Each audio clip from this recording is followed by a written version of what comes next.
Olá, eu sou Márcio Teixeira, quero te dar as boas-vindas no meu canal do YouTube e hoje eu vou falar sobre como José lidou com seus irmãos.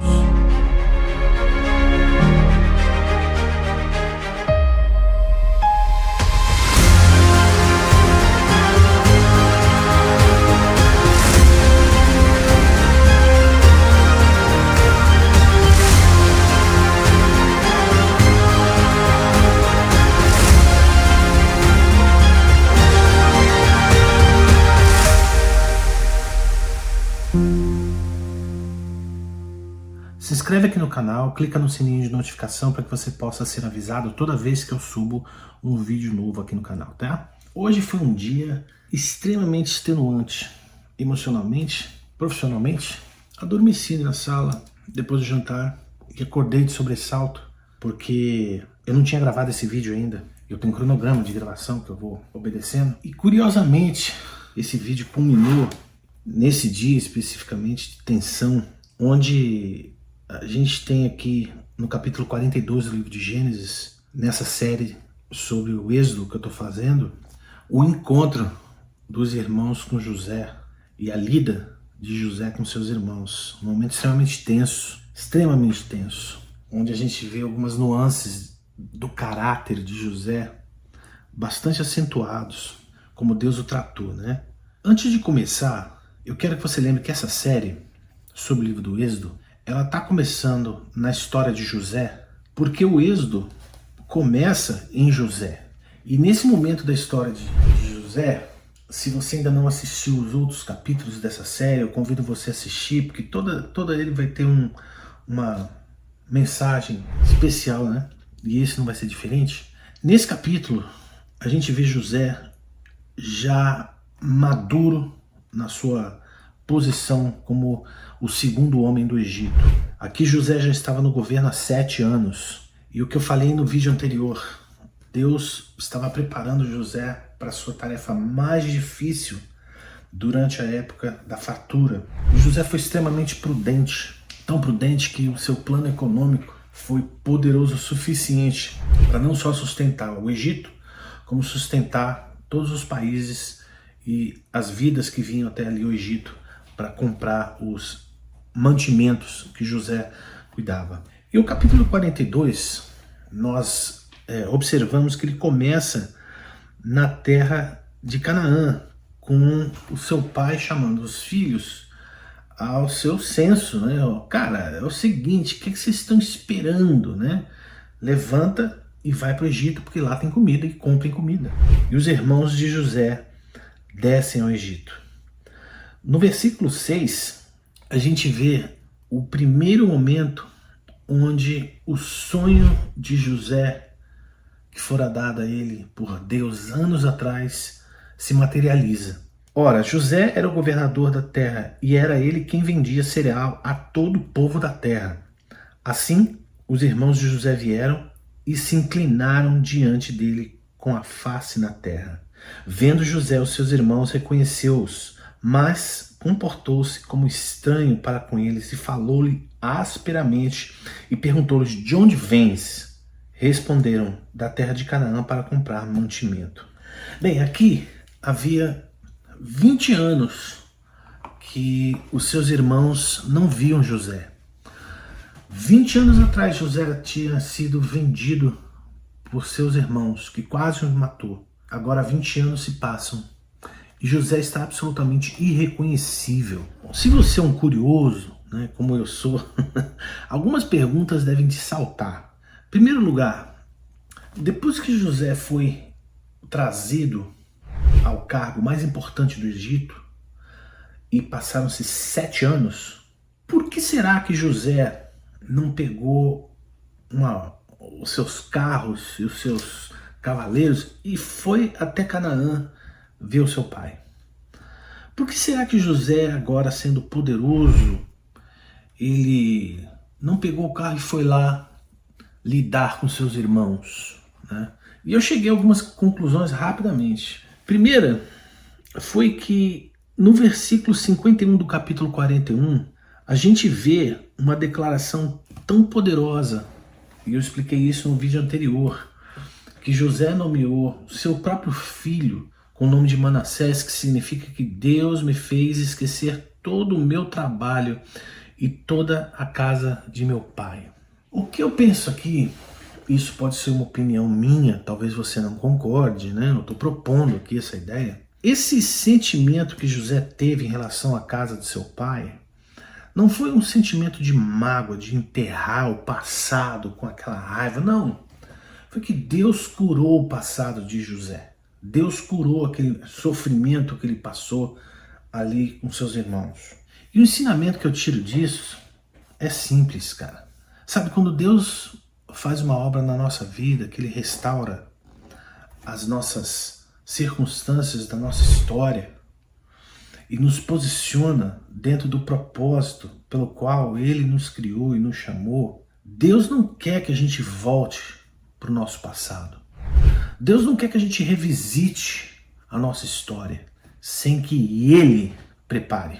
Então, José se manteve focado durante 7 anos naquilo que Deus tinha para ele. E Deus tinha para ele: prepara, porque vai vir fome sobre a nação e sobre a terra inteira. E eu te preparei, eu te chamei para esse tempo.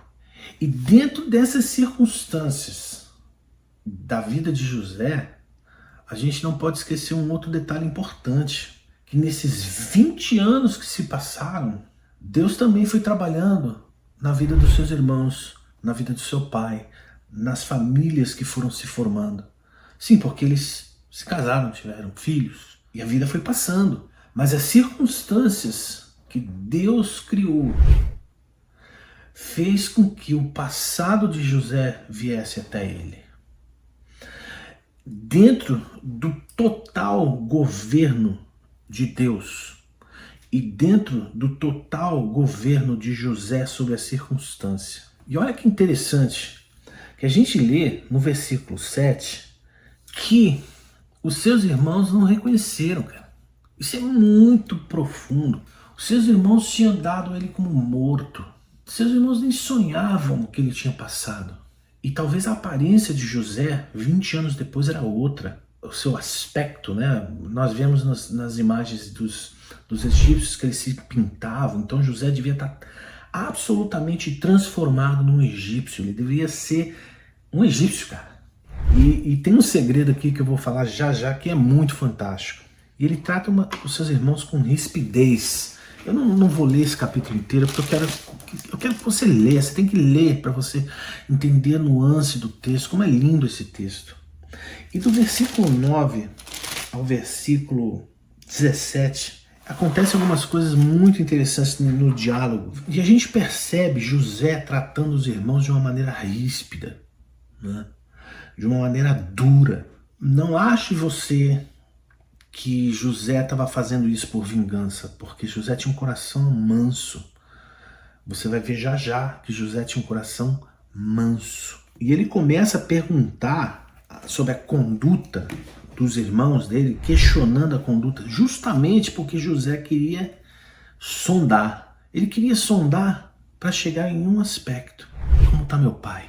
José estava utilizando dessa circunstância porque ele queria sondar como é que estava o pai, cara.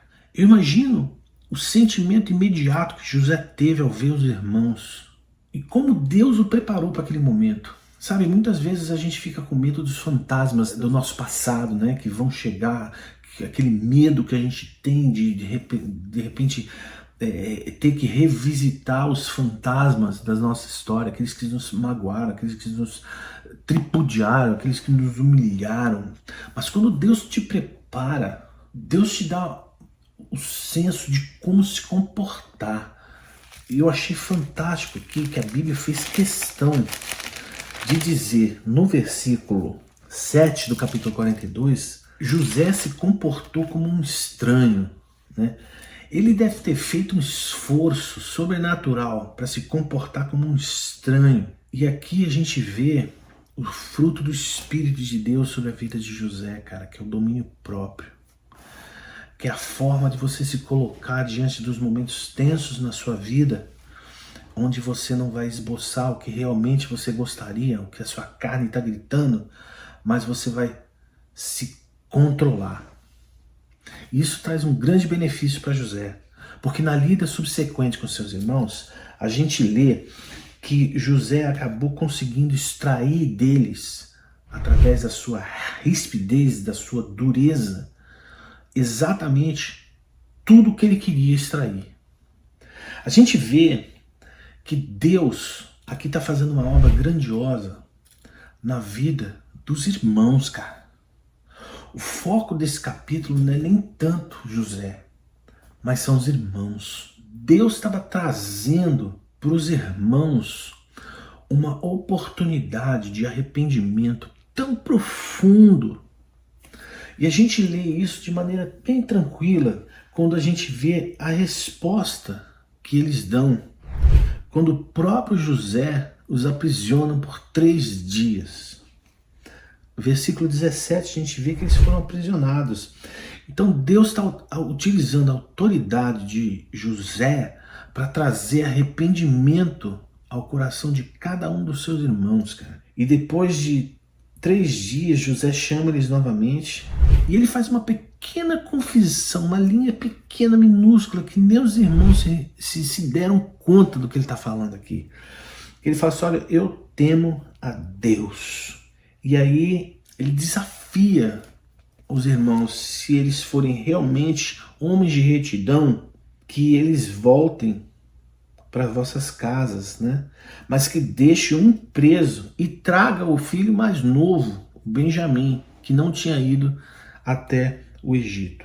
E aqui nós temos um dos momentos mais bonitos desse capítulo, que eu acho, que é o momento onde os irmãos, eles verbalizam o seu arrependimento. Eu vou ler para você. Versículo 21.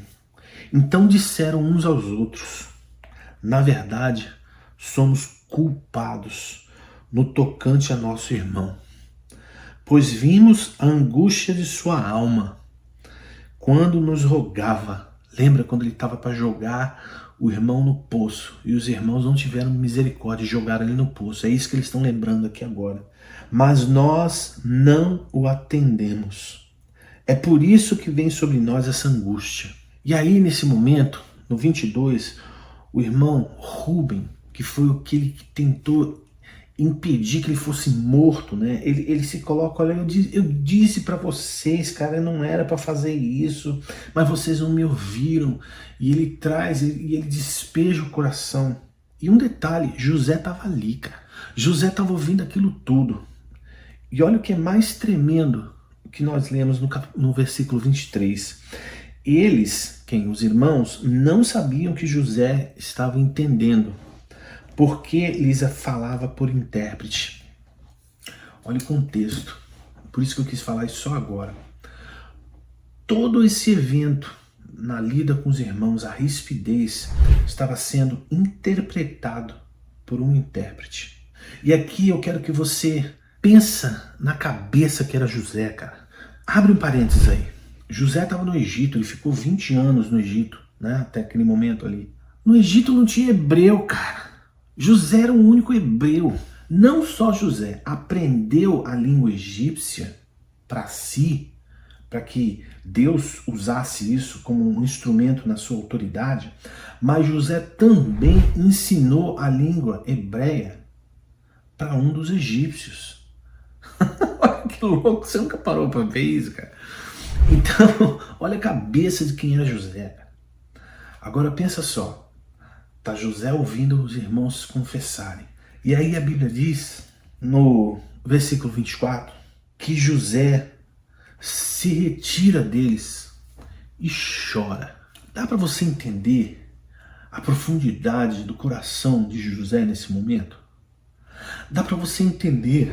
E eu acho que esse choro aqui não era um choro de mágoa.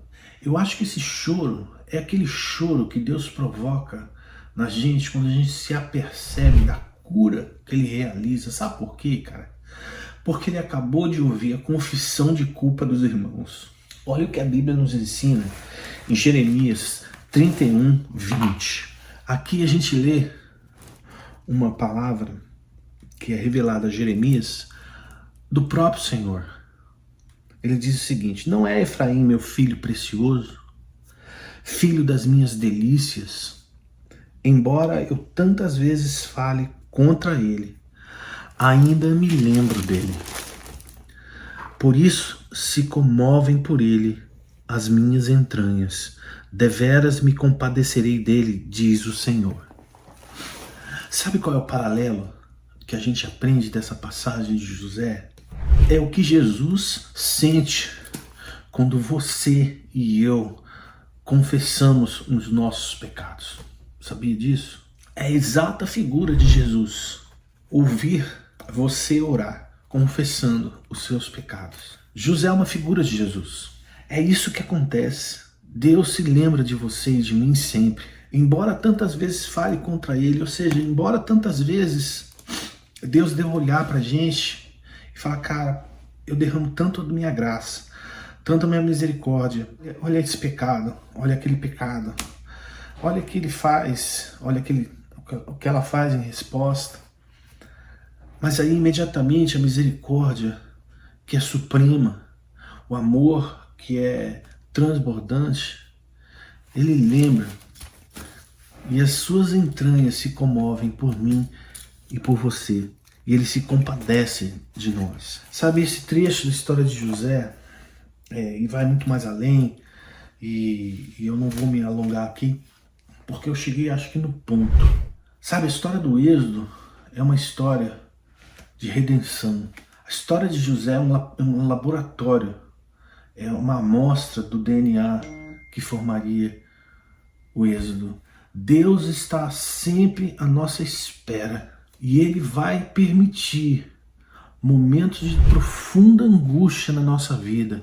Deus vai utilizar pessoas, muitas vezes, que nos tratam de forma ríspida para trazer circunstâncias de peso sobre nossa vida, para nos trazer aos pés do arrependimento, como foi com os irmãos de José. Sabe, esse capítulo não diz respeito a José tanto quanto diz respeito aos irmãos. É muito mais importante o arrependimento. E aqui, nota que toda aquela rispidez, toda aquela agressividade de José, que não era uma agressividade vingativa, mas era uma tratativa que ele estava utilizando para manobrar a circunstância para saber do seu pai. Tinha o objetivo de tentar causar, de alguma forma, nos irmãos um sentimento de arrependimento antes dele se revelar. Assim é Deus para conosco. Quantas vezes Deus permite que a gente passe situações de aflição, mas a única coisa que Ele quer é chamar a nossa atenção à realidade das circunstâncias, para que a gente olhe na nossa história, assim como esses irmãos fizeram, e a gente se lembre dos momentos que a gente pisou na bola com Ele. E eu tenho muito forte que, diferentemente de José, quando você faz isso aos pés de Cristo, Jesus não deixa o ambiente, Jesus não deixa aquela sala. Óbvio que José estava num momento de profunda humanidade ali e ele teve que sair porque foi muito duro ouvir aquilo para ele, foi ao mesmo tempo muito emocionante, ok? E ele se quebrantou.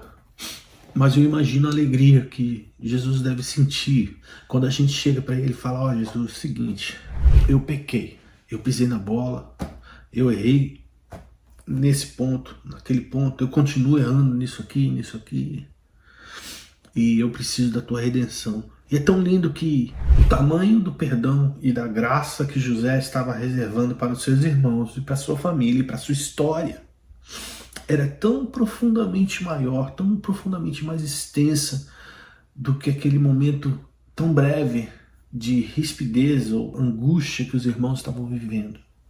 Isso aponta para o tamanho da graça e do amor de Deus para conosco, né? Que esse vídeo possa te causar isso. Que a mensagem de hoje seja uma mensagem para te fazer refletir na jornada da sua vida, de onde você caiu, de onde você errou. Deus não quer que você volte para visitar. Deus vai trazer as circunstâncias para você ter um momento certo de arrependimento. Assim como foi José e os seus irmãos. Deus estava preparando um momento de reconciliação ali. Assim como Deus prepara um momento de reconciliação para você e para mim. Dentro e debaixo do total controle dele. Porque o maior sonho do Senhor é a redenção do homem. O maior sonho que Deus tem é ver você salvo, é ver você resgatado, é ver você lavado pelo perdão e pela graça de Cristo. Espero que esse vídeo tenha abençoado a sua vida. Deixa a sua mensagem aí nos comentários, deixa o seu like, e envia para uma pessoa que Deus coloca no seu coração. Encoraje essa pessoa a participar dessa jornada do livro de Êxodo, que vai durar um bom tempo, viu?